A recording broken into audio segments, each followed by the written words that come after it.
बड़ा रहता है। Hello friends, good evening. कैसे हैं आप लोग? अच्छे होंगे। प्रीवियस लेक्चर हमने देखा था एंटी डिफेक्शन लॉ, दल परिवर्तन कानून। ठीक है। आज जो बात करेंगे हम शेड्यूल्स की, अनुसूचियों की। तो टोटल कितनी अनुसूचियां हैं संविधान में? 12 अनुसूचियां जोड़ी गई हैं और सभी अनुसूचियों में क्या है, अलग अलग सब्जेक्ट्स रखे गए हैं। ओके, तो अनुसूचियों की बात करें तो सबसे पहले अनुसूचियों का जो प्रोविजंस था भारत सरकार अधिनियम 1935 में था। वहीं से क्या है, अनुसूची का कॉन्सेप्ट कॉन्स्टिट्यूशन द्वारा ग्रहण किया गया है, एडॉप्ट किया गया है। ठीक है। जैसे संविधान में प्रस्तावना भी कहाँ से अडॉप्ट किया गया है? प्रस्तावना का विचार भारत सरकार अधिनियम 1935 में। ऐसे बहुत सारे प्रोविजंस हैं जो 1935 से क्या है, एडॉप्ट किए गए हैं कॉन्स्टिट्यूशनल असेंबली द्वारा। ओके, तो आज बात करेंगे हम अनुसूचियों की। तो अनुसूचियों का कॉन्सेप्ट जो लिया गया, भारतीय सरकार अधिनियम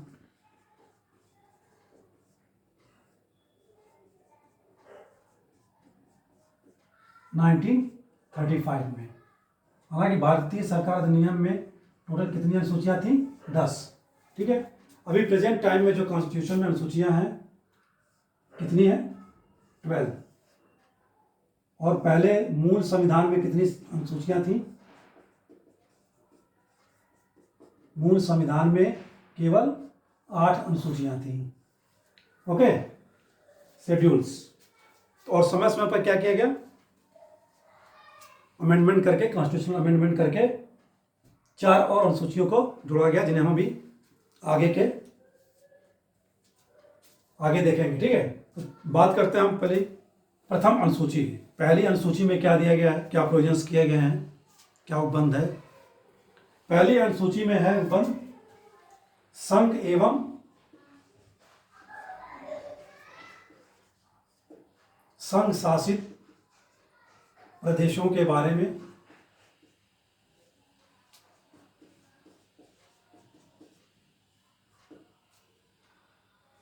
प्रदेशों से संबंधित उपबंध। ठीक है। जितने स्टेट्स हैं भारत में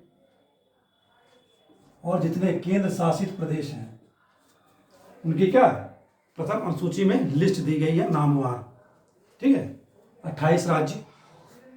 तो कितने राज्य हैं?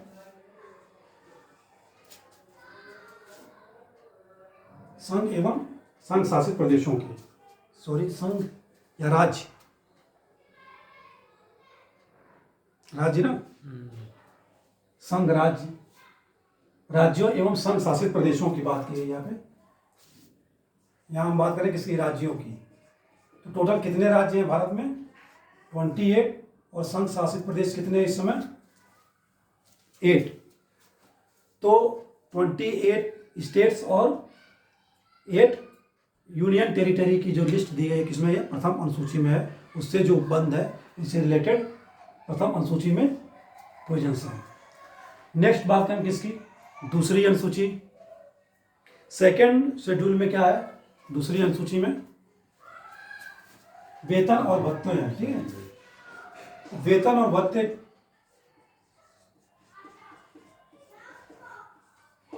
किनके वेतन और भत्ते दिए गए हैं? जो कॉन्स्टिट्यूशनल पोस्ट है, जैसे राष्ट्रपति, राज्यपाल। ठीक है। राष्ट्रपति, राज्यपाल और दोनों सदनों के पदाधिकारी। यानी हम यहाँ पार्लियामेंट और किसकी बात कर रहे हैं? विधानमंडल की। जो पदाधिकारी हैं, लोकसभा और राज्यसभा में जो पदाधिकारी, अध्यक्ष, उपाध्यक्ष, राज्यसभा में सभापति और उपसभापति, विधानमंडल में भी अध्यक्ष, उपाध्यक्ष, और विधान परिषद अगर उस स्टेट में है तो सभापति और उपसभापति, उनके वेतन भत्ते हैं। और किसके वेतन भत्तों की बात की गई है? सुप्रीम कोर्ट व हाई कोर्ट के न्यायाधीश। ठीक है। सुप्रीम कोर्ट और हाई कोर्ट के न्यायाधीश। और किसकी? CAG, controller auditor general of India, Bharat का नियंत्रक महालेखा परीक्षक। ठीक है। तो राष्ट्रपति, राज्यपाल, दोनों सदनों के पदाधिकारी, सुप्रीम कोर्ट, हाई कोर्ट के न्यायाधीश और CAG के वेतन भत्तों के बारे में किस अनुसूची में है? दूसरी अनुसूची में उपबंध किया गया है। ठीक है, तो ये हो गई सेकंड अनुसूची। तीसरी अनुसूची में क्या है? तीसरी अनुसूची में शपथ या प्रतिज्ञान है, ओथ या अफर्मेशन दिया गया है। ठीक है, मेनली इनमें से कई पदाधिकारी है, जैसे राष्ट्रपति है। ठीक है, इसमें ऐड कर लें उपराष्ट्रपति। ठीक है, राष्ट्रपति, उपराष्ट्रपति, मंत्री हो गए, केंद्रीय मंत्री और राज्यों के मंत्री, विधानमंडल वाले, सुप्रीम हाई कोर्ट के न्यायाधीश। ठीक है, राष्ट्रपति, उपराष्ट्रपति, सुप्रीम कोर्ट और हाई कोर्ट के न्यायाधीश, और केंद्रीय मंत्री और राज्य विधानमंडल के जो राज्यों के मंत्री हैं कार्यपालिका के, उन मंत्रियों के क्या है? शपथ या प्रतिज्ञान के बारे में बात की गई है अनुसूची, तीसरी अनुसूची में। ठीक है, थर्ड शेड्यूल में।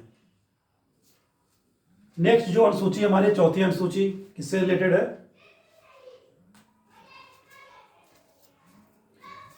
नेक्स्ट जो अनुसूची है, फोर्थ अनुसूची, उसमें बात की गई है राज्यसभा में सीटों का राज्यवार, यानी कि प्रत्येक राज्य का कितनी सीटें हैं राज्यसभा में अलॉट की गई हैं राज्यवार। राज्यसभा में सीटों का राज्यवार आवंटन। ठीक है, तो यूपी से कितनी सीटें हैं राज्यसभा में? 31 के करीब है। ऐसा ही अदर स्टेट्स के लिए भी क्या है? सीटें हैं को आवंटन किया गया है प्रत्येक राज्य से, चाहे वो केंद्र शासित प्रदेश हो। दिल्ली से कितना है? 3। ओके, तो सभी राज्यों के लिए क्या है? राज्यसभा में सीटें निर्धारित की गई हैं। ठीक है, और सीटों का निर्धारण कैसे होता है? जनसंख्या पर, यानी कि 10 लाख प्रतिनिधि पर, 10 लाख लोगों पर एक प्रतिनिधि। ओके, तो ये होगी चौथी अनुसूची, राज्यसभा में सीटों के आवंटन से रिलेटेड। नेक्स्ट जो हमारी पांचवी अनुसूची है, पांचवी अनुसूची किसकी बात करता है? SC ST क्षेत्र की, प्रशासन की। अनुसूचित और ST यानी कि अनुसूचित जनजाति क्षेत्रों के प्रशासन के बारे में उपबंध किया गया। किसमें? पांचवी अनुसूची में। तो अनुसूचित और अनुसूचित जनजाति क्षेत्रों के कौन कौन से क्षेत्र थे? हमने प्रीवियस लेक्चर में देखा था 10 राज्यों में। ठीक है, कुछ क्षेत्र क्या है? अनुसूचित क्षेत्र और एसटी क्षेत्र घोषित किए गए हैं, उनका प्रशासन अलग है। ठीक है, तो पांचवी अनुसूची में बात की गई है अनुसूचित और अनुसूचित जनजाति क्षेत्रों के प्रशासन के बारे में उपबंध है। नेक्स्ट जो हमारी अनुसूची है कौन सी? छठी अनुसूची। 6th अनुसूची में क्या है?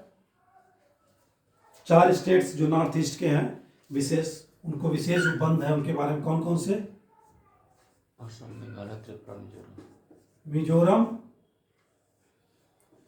मेघालय, असम और त्रिपुरा। और बात कर सकते हैं हम क्या? अन्य अनुसूचित क्षेत्र।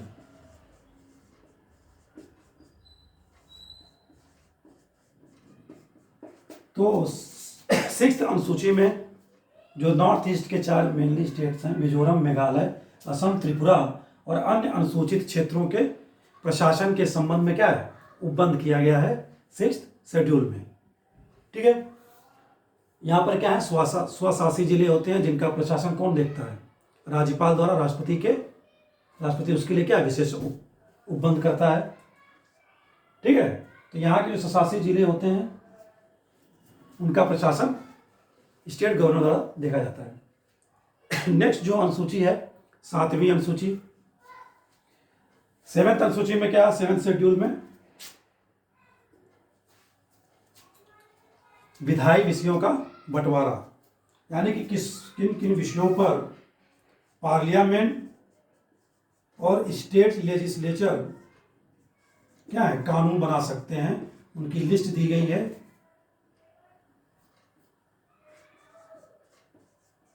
इस अनुसूची में, ठीक है, 3 पार्ट में भाग करके। कौन कौन से?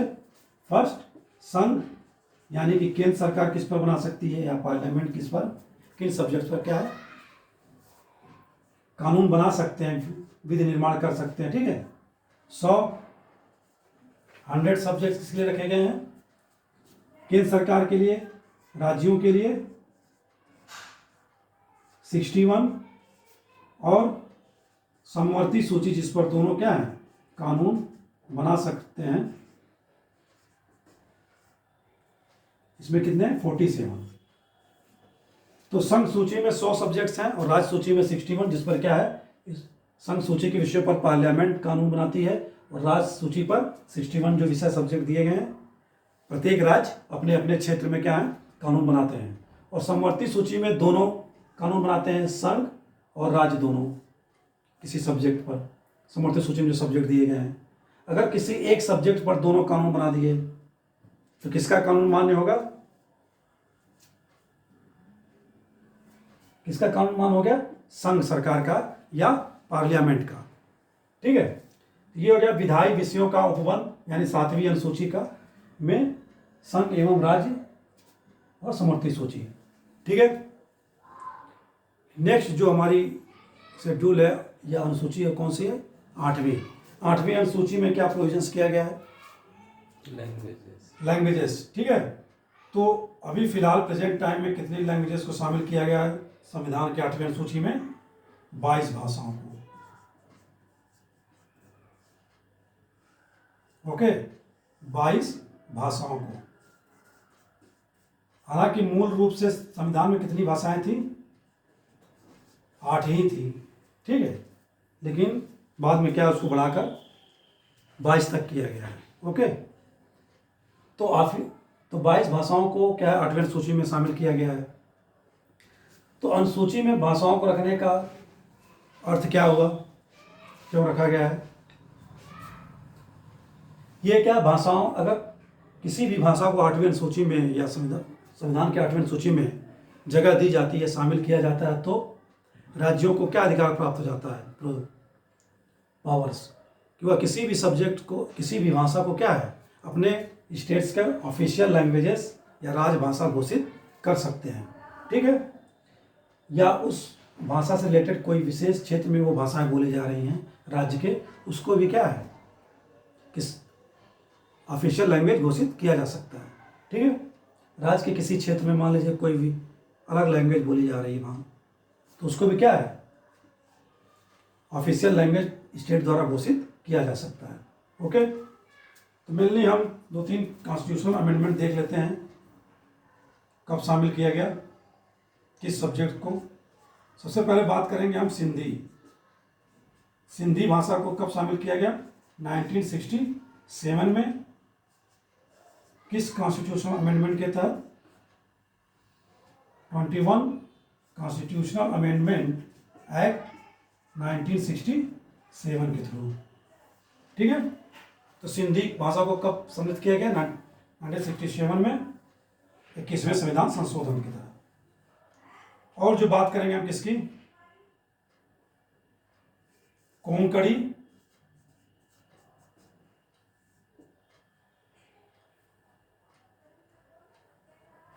नेपाली और मणिपुरी।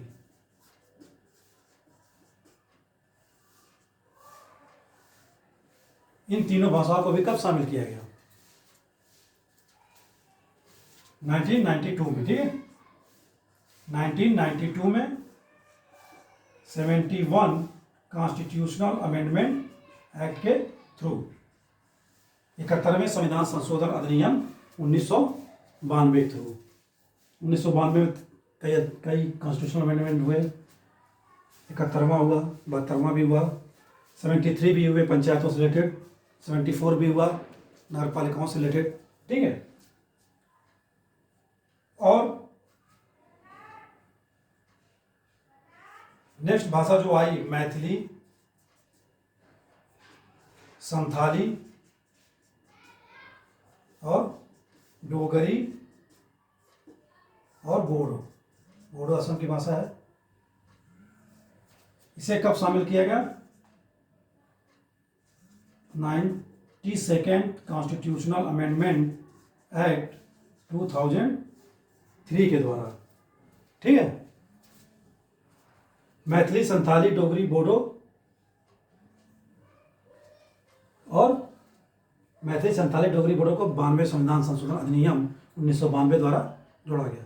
क्या किसका फोन आ रहा है? बोल दीजिए।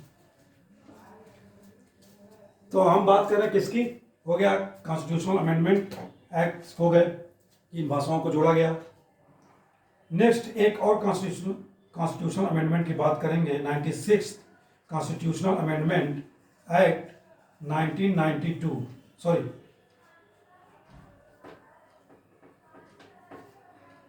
2011। इसमें क्या किया गया? जो उड़िया भाषा पहले से थी इसमें, उसका नाम ओडिया कर दिया गया, ठीक है। उड़िया का नाम परिवर्तित करके क्या किया गया? ओडिया नाम, ओके। तो इस तरह क्या है, 22 भाषाएं क्या 8वीं अनुसूची में है। हालांकि अंग्रेजी में सारे काम होते हैं ऑफिशियल लैंग्वेज इस समय, लेकिन अंग्रेजी को क्या 8वीं अनुसूची में नहीं रखा गया है, विडंबना है, ओके। और सारी भाषाएं हैं, जैसे नीचे से अगर शुरू करें, तमिल, तेलुगु, कन्नड़, मलयालम, मराठी, गुजराती, पंजाबी, ठीक है, उड़िया, बंगाली, ये सब भाषाएं क्या है इसमें 8वीं अनुसूची में शामिल की गई हैं। तो और 8वीं अनुसूची में शामिल हो गई तो फिर राजभाषा ऑफिशियल लैंग्वेज घोषित करने का अधिकार किसे मिल जाता है? स्टेट्स को। नेक्स्ट जो हम बात करेंगे अनुसूची की, नेक्स्ट अनुसूची कौन सी हो गई? 9वीं अनुसूची।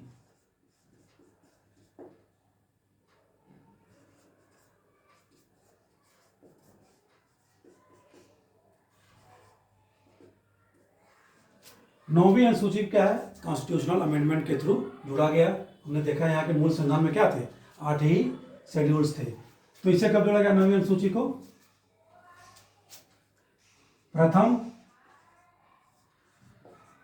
संविधान संशोधन अधिनियम 1951 या 52 कह सकते हैं द्वारा क्या है 9वीं अनुसूची जोड़ी गई। क्या आवश्यकता पड़ी जोड़ी गई? क्योंकि भूमि सुधार से संबंधित जो कानून उपबंध थे उसको इसमें रखा गया। भूमि सुधार से संबंधित मामले क्या है?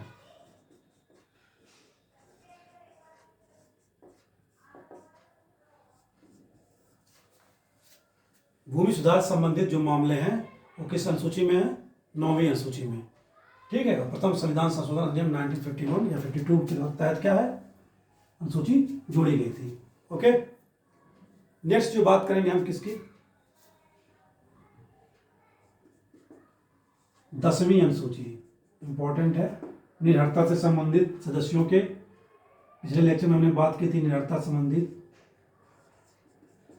क्या क्या प्रोविजंस किए गए हैं 10वीं अनुसूची में। प्रीवियस क्लास में हमने डिस्कस कर लिया था। तो यहां बात करेंगे किसकी? 10वीं अनुसूची कब जोड़ी गई? 52nd constitutional amendment act 1985 Rajiv Gandhi सरकार के समय, ठीक है। 10वीं अनुसूची जोड़ी गई और 10वीं अनुसूची में क्या सब्जेक्ट रखा गया? जो सदस्य हैं पार्लियामेंट और राज्य विधानमंडलों के दल परिवर्तन कानून के आधार पर निरर्हता से संबंधित क्या है उपबंध, जिसका हमने प्रीवियस लेक्चर में क्या है डिस्कस किया था।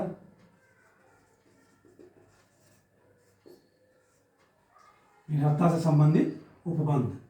10वीं अनुसूची में ही क्या है, 91 में जो कॉन्स्टिट्यूशनल अमेंडमेंट किया गया, 91वां कॉन्स्टिट्यूशनल अमेंडमेंट एक्ट 2000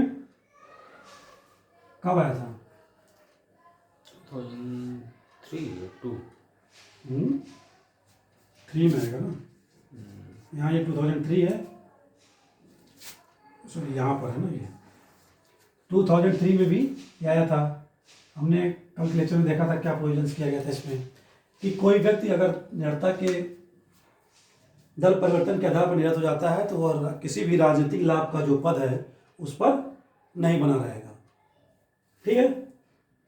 और क्या बात की थी हमने कि अगर कोई व्यक्ति निरर्थता से संबंधित दल परिवर्तन के आधार पर निरस्त घोषित किया जाता है तो वह केंद्रीय मंत्री नहीं बन सकता, या राज्य में भी क्या है, मंत्री नहीं बन सकता, या मंत्री पद पर नहीं रह सकता अगर वो तुरंत उसमें मंत्री है तो।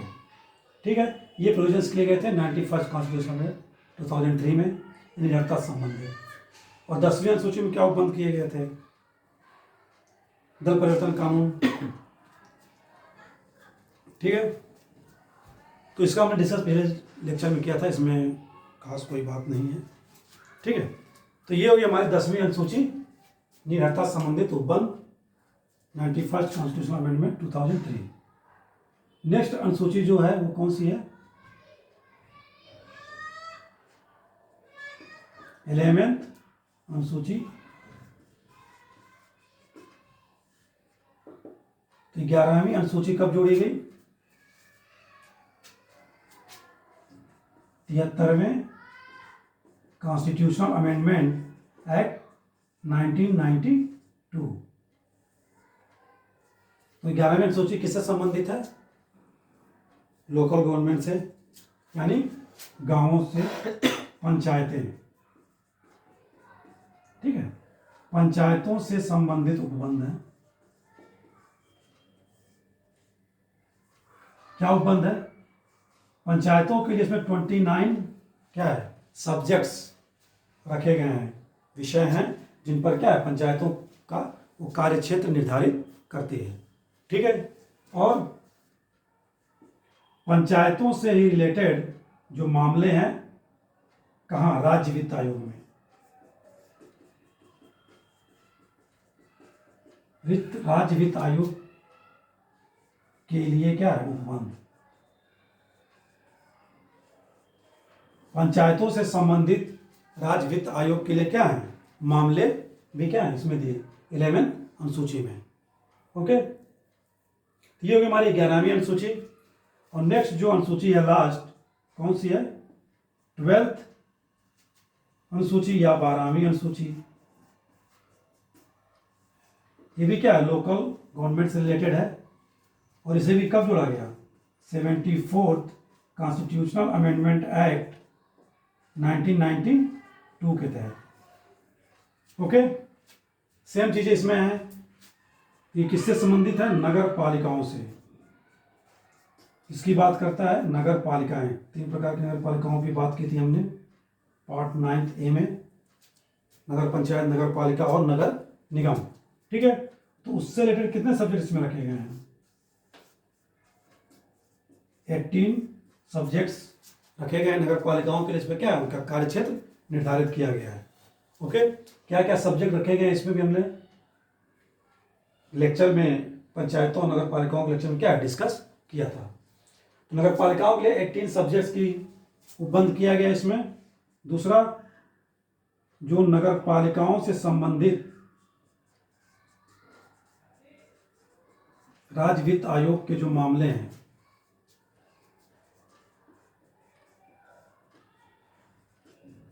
नगर पालिकाओं से संबंधित राज्य वित्त आयोग के मामले क्या है इस 12वीं अनुसूची में रखे गए हैं।